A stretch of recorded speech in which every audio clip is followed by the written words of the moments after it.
kana baga geessan. Barri kun bara irreechi bifa adda addaatiin sadarkaa addunyaatti kabajamaa jiru. Namoonni beekumsaaf muuxannoo irratti qaban waan aadaa kana akka garaa garaatti nu ibsan. Irreechaa maaliif irreeffatu? Maal fa'aa godhu guyyaa kana? Namoonni immoo maaliin goonu? Warra waan kana irratti muuxannoos beekumsas warra isaanirraa argatan gaafannee jirra. Mee nu waliin turaati nu hordofaa. Ani daa'imni dabarshanaan jedhani qophii irreechaa kanarratti qindeessaa koree ta'ee waan kana hojjedha.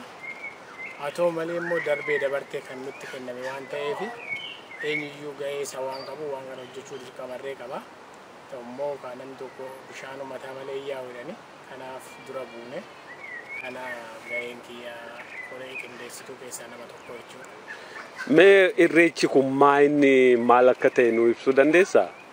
Irreechi aadaa Oromoo keessaa tokko keessa ulfaataa fi kabajamaa itti Oromoon itti wal arguu fi itti wal baru jedhu abbootiin keenya. Maaliif guyyaa kana guyyaa itti waggaa kana guutuu waan ta'an waan toles waan badees itti walii ibsan dhaabbatanii kun galteen nutti galee kun immoo tola arganne gosarra kanatti ta'ee gosa irra kanatti ta'ee jedhanii Oromoon bakka itti wal to'atee walitti argee qurramarree qabaate iddoo itti walii dhiifama waliin jedhu iddoo itti araaraa jechuu hin dandeenya gabaabumatti iddoo itti araaraa yoo jenne itti wal argee namni maaliif irreessarraa namni nafu waan aadaatii qeetti nafu hin naqa oodhaqe immoo qurrama qabatee hin naqu qurrama sanii hiikkatee araaramee yoo gumaan jirate gumaa baasanii harka baasanii saniin booda irreessa kanarratti walitti dhufuu jechuudha. Irreessa jechuun gabaabadhumatti iddoo itti qulqullaa'anii argaman iddoo itti yaanni badaan gaariin itti dhiqamee namarraa akka ganni darbutti namarraa darbu jechuudha. Kanaaf waan kun waan irreessa jechuun akka ani hubadhutti akka abbootiin keenya nutti himanittis iddoo araaraa jechuudha jedheen hubadhaa jechuudha. Irreessa barnaa kan kabajannu naannoo kanatti naannoon kun naannoo saniif qophaa'ee fudhanne kun naannoo itti bakkee kana calqaba wal geenyu naannoo kanatti waan hundinuu waan qindeeffamni jiru hundinuu bakkee kanaa ka'a. Asirraa abbootiin gadaa warri hangafa ta'anii booranni si baarentummaan hundinuu gosti jiru hundinuu oromtichi hundinuu asitti wal ga'a. Saniin booda wal fudhatee namni hundinuu gara malkaatti bobba'a. Malkaan fuuldura keenya kana jira. Malkaa kana wanni nu filanneef fuuldura ibsetti yaa'uu hin irratu uumamumaan ta'a. Kana jennee akkuma aadaa keenyatti waan kana isaatti irreeffachuu dhufne. Egaa iddoon kun iddoo bareedaadha. Iddoo namni hundinuu itti gammadu jedheen abdadha barana. Iddoon dura tures bareedaadha. Haala adda addaatiin iddoo jijjiiruun dirqama ta'eef goone. Kanaaf malkaa kanatti irreeffanna jechuudha barana. Kana fakkaata jechuudha malkichi. Kanatti irreeffanna. Irreessi akka aadaatti Oromoodha. Oromoo namni hiddi isaa Oromoo ta'e hundinuu ani irreessa dhabee hin jiru.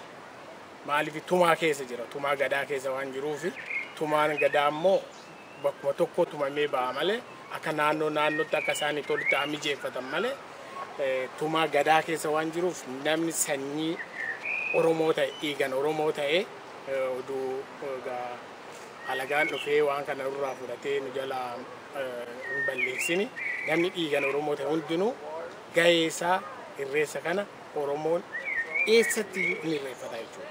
Oromoo kana sane kan jedhu hin jiru. Tumaadha. Tumaa keessa waan jiruuf waan tumame san immoo Oromoo maratu fudhata. Kanaaf abbootiin keenya irreecha akka irreeffatamu akka duudhaa fudhatamu godhanii fudhatanii jechuudha. Garuu amma waan namatti tolu gaafa irreechi ba'amu amantiidha waliin jiru Oromoo. Gosaa waliin jiru, gandaa waliin jiru. Tokkollee oduu nafin laga itti ba'ee irreeffata. Musliimnis, kiristaannis, waaqeffataanis hundinuu harka wal qabatee guyyaa san tokkummaa isaa ibsuu ba'ee irreeffatee waaqa isaa kadhatee gara mana isaa gala jechuudha. Kan irreeffatu Oromoo. Kan dhiigan Oromoo ta'e, lafeen Oromoo ta'e, kan Oromoo ta'etu irreeffata jechuudha.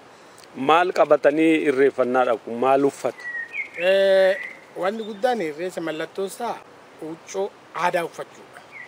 Huccuu aadaa uffachuun immoo huccuu qulqullaa'u jechuudha. Waan adii waan akka keessi keenya qulqullaa'ee bakkee san dhannutti an uffannus qulqulloofnee aadaa keenya uffata adii keessa gaabii kana fakkaatan kan adii ta'an uffatanii dhaqu. Maal qabatanii dhaqu kan jedhamu lafa Oromiyaa irratti ulumaa'ee coqorsa dhibaayyuu kana harkatti qabatanii dhaqu. Naannoo jirruttis akkasumatti qabannee dhaqaa jirra.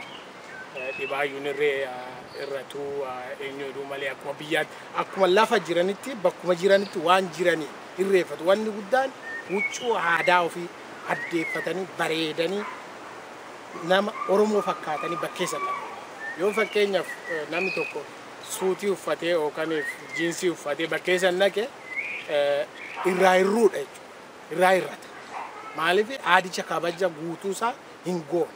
Kan tumaa keessa jiru san tumaa gadaan tumaa warra bootiin tuman san irraa irrisee jira jechuudha. Kanaaf yoo dandeenye uffata aadaa uffannee dhufna. Yoo humnaa ol ta'e immoo biyya aadaan arganne biyya itti uffata aadaan arganne yoo ta'e immoo amma qabnu bareeffannee bareennee bakkee sanatti mul'annaa jechuudha. Kana dhaamsi guddaan qabu yoo danda'ame uffata aadaa keenya addeeffannee bakkee sanatti argamne Oromoonni marra. Amma waan tokko kaaftee guyyaa irreechaa kana wanti namni hin goone maayinni uffata aadaa uffatanii dhiisuu waan tokko ta'ee waan biraa wanti namni hin goone maal fa'aa jira? Safuutu jira. Safuu jechuun gaafa irreessaa duwwaa hundaan Oromooni gaafa hundumaa safuu qabdi. In safeeffata waan tokko waan afaan dubbatu safeeffata, waan nyaatu safeeffata, waan immoo rakuu fi waan adda addaa irraa safuu qabna jechuudha. Kanaaf wanni guyyaa kana guddoon hin godhamne gaafa irreessa daba godhanii garaatti daba jechuun waan nama kana godhaa nama kana akkasiin taasisuun akkasii kan akkan godhaa jedhanii safuun irraa of eegan guddoon ta'a. Maal jedha Oromoon waan jedhu keessa yoo namni si arguu baate Rabbiin si argaa. Waan Oromoon qabu keessa guddoon kan Rabbiin si argaa malee namni nama jalaa dhokachuu dandeessa Rabbi jalaa dhokachuu dandeessu. Kanaafuu qulqullaa'anii bakkee kanatti dhufu laguun Oromoon guddaan qabdu kanuma. Namni ayyaana kanarraa hafuuf akka aadaatti ayyama argatu qabu eenyu fa'i? Namoonni akka Oromootti laga kana bu'uura ayyama yoo laguun dhoowwe malee an dhoowwamu hin jiru. Laguu garuu yoo laguun isaan dhoowwu ta'e fakkeenyaaf yoo harkisaa darbee namni harkatti waa ta'e maaliif laguu qaba. Laguu saniif bakkee sanii naqu. Yoo immoo waan adda addaatis isa quunname kanaaf laguu saniif bakkee sanii naqu. Garuu wanni irreessa irraa nama dhoowwu hin jiru. Tokkollee hin jiru. Maaliif guyyaa sanii keessa'uu abbaan bokkuutu hin ba'a. Abbaan bokkuu yeroo baay'ee bakkee irreessa irratti yeroo abbaan bokkuu baay'ee baasee irreeffachiisa. Yoo abbaan bokkuu baay'ee namni hafu hin jiru jechuudha Oromoo keessatti. Isa dhumaati abbaan bokkuu baananii wanni duubatti hafu tokkollee hin jiru. Kanaaf abbaan bokkuun waan ba'uuf waan nama irraa ittisu waan nama irraa dhoowwu tokkollee hin jiru. Qulqullaa'anii argamuu malee. Iddoon itti irreeffatamu eessa fa'a itti irreeffatu? Iddoon itti irreeffatamu guddooni Oromoon irreessa baay'ee irreeffata. Gaaratti ni irreeffata. Bakka Malkaatti ni irreeffata. Malkaa yaa'utti irree malkaa guddaa ce'u ganna guutee nama nyaatu irree itti irreeffatee darba. Kan kanaa garuu adda malkaa ciisee yaa'ee hin bobba kan immoo hin goggole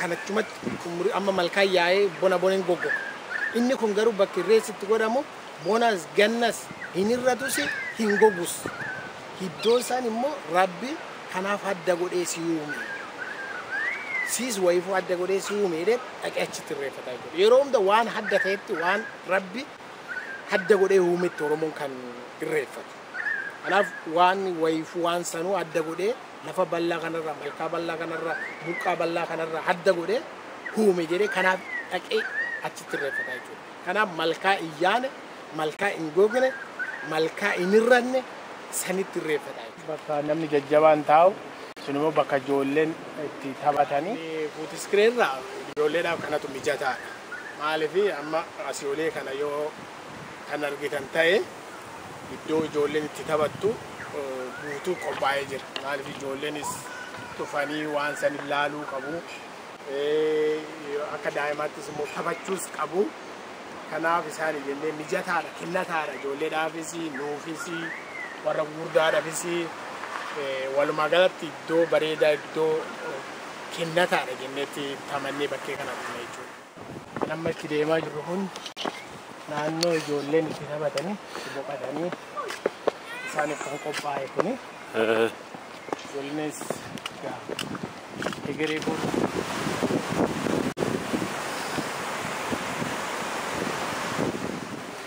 bakka duraan itti irreeffatamaa ture fuutiskiree paarkii irraa inni kun amma inni garaagarummaan inni qabu. Garaagarummaan inni qabu xiqqoo naannoo isaanii barreen gaddaa rakkina addaatti nu mudate maanni rakkinni sunis iddoo itti gargaaraman akka bootaa boqonnaa keessawoo hayyootiin keenya baay'ee rakkatanii kanaaf rakkina isaanii san laallee naannoon kun immoo waan hundinuu guutuu waan ta'eef iddoo kana wayyanne asitti dabarre guddaa waan nu rakkise bakka itti namni boqotu boqonnaa bootaa hin qabu kanaa jennee naannoo kanaa dhufnee malkaan malkaadhuma garaagarummaa hin qabu.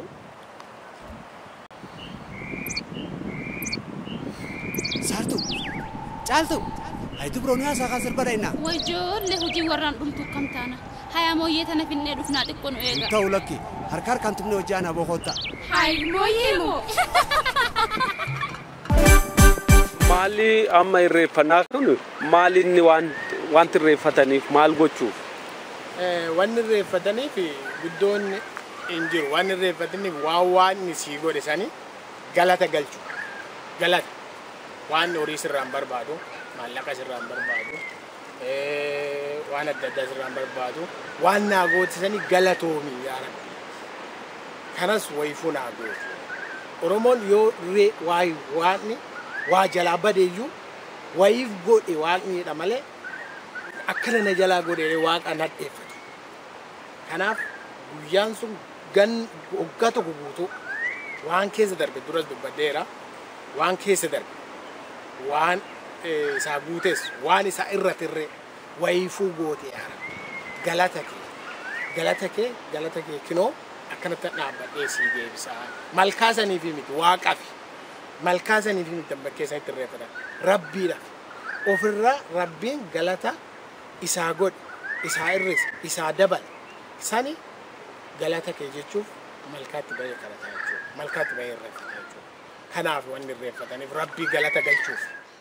Keessummoonnis ta'ee warri irreeffatu asitti dhufanii bara naannoo kanatti naannoo beeku jedhamutti kabajachuuf sagantaa keenya qophaa'aa jirra kana fakkaata jechuudha naannoo isaa.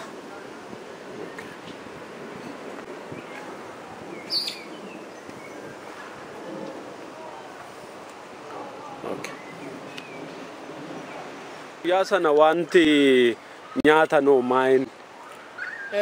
Wanni nyaatan hedduudha Oromoon waan nyaatan hedduu qabdi keessaa immoo wanni guddoon achitti godhamu dhibaayyuun kan hin hafne ni baafata dhibaayyuu yeroo jennu namoonni hedduun akka waan addaatti fudhata dhibaayyuun garuu kan Oromoo kan alkoolii of keessaa hin qabne kan waan tokko waan alkoolii jedhamu of keessaa hin qabne garbuurraa kan hojjetamu jira.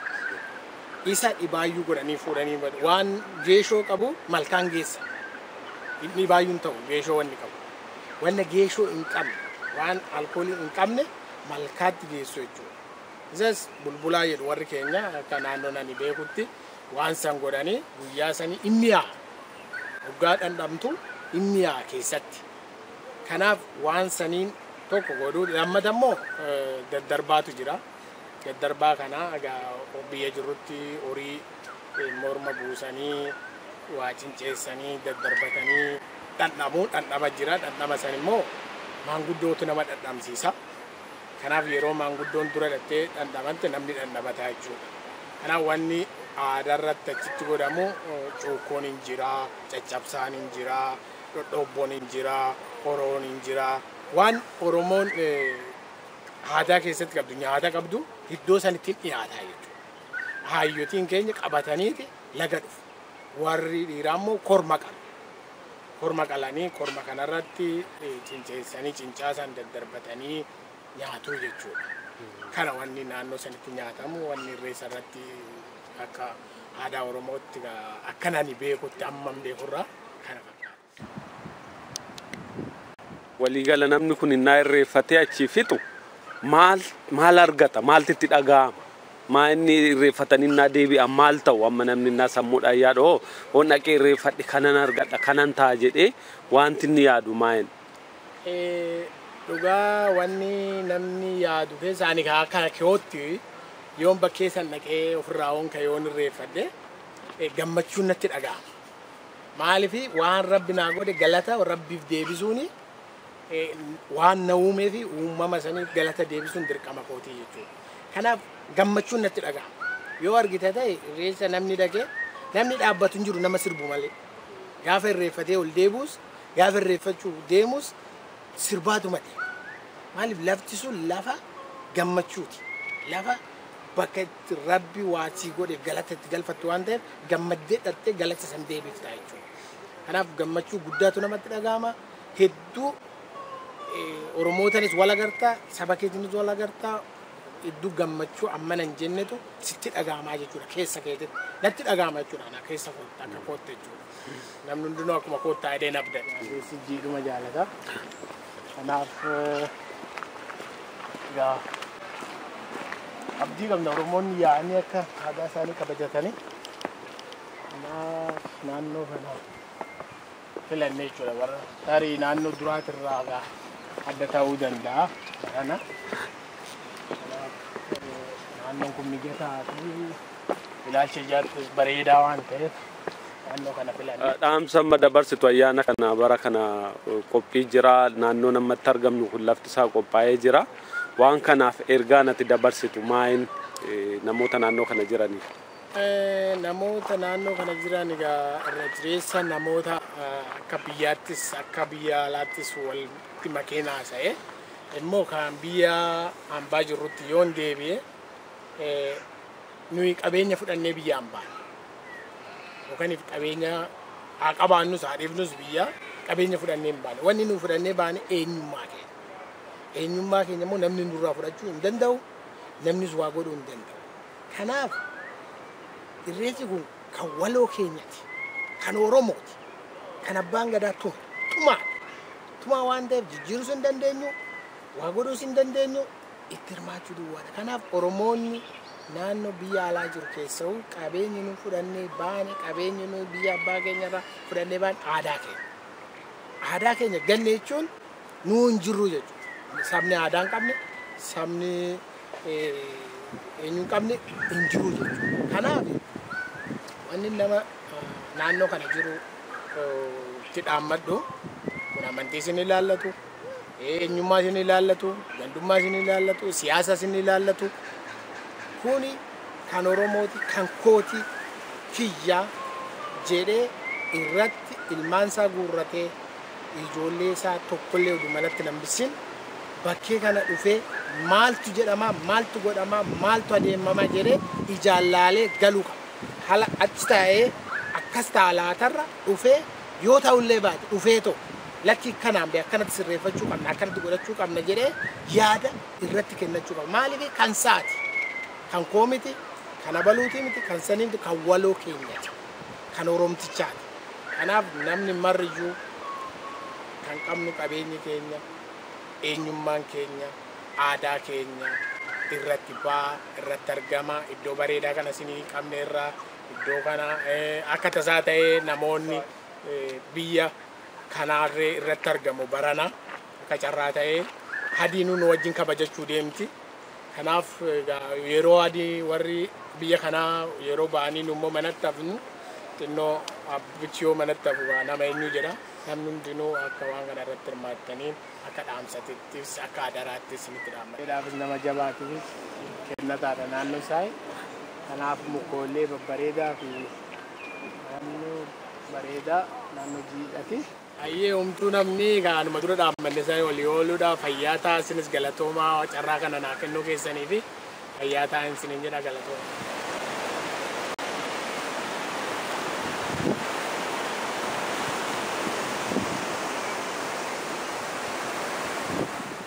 Akkuma daawwattoota keenya qophiin keenya kan bara kana fakkaata. Hawaasa Oromoo kan biyya Awustiraaliyaa Viktooriyaa Meelboorni keessatti argamu qophii kana haala akkasiitiin qindeessee eegaa jira. Bakki isaas mijataa, haalli isaas mijataadha. Kanaafuu isin guyyaa sana argamtanii bakka sanatti waan aadaa keessanii guuttanii ofii gammaddanii akkuma amma hayyuun amma nuu ibse keessi keessan gammadee hawaasa keessaniif eenyummaa saba keessanii sadarkaa addunyaatti akka beeksiftan isinirraa eegna. Qopheessee kanan dhiyeessan Dhaabasaa Waaqjiraati. Nagaadhaan irreecha gaarii isiniif haa ta'u. Galatoomaa.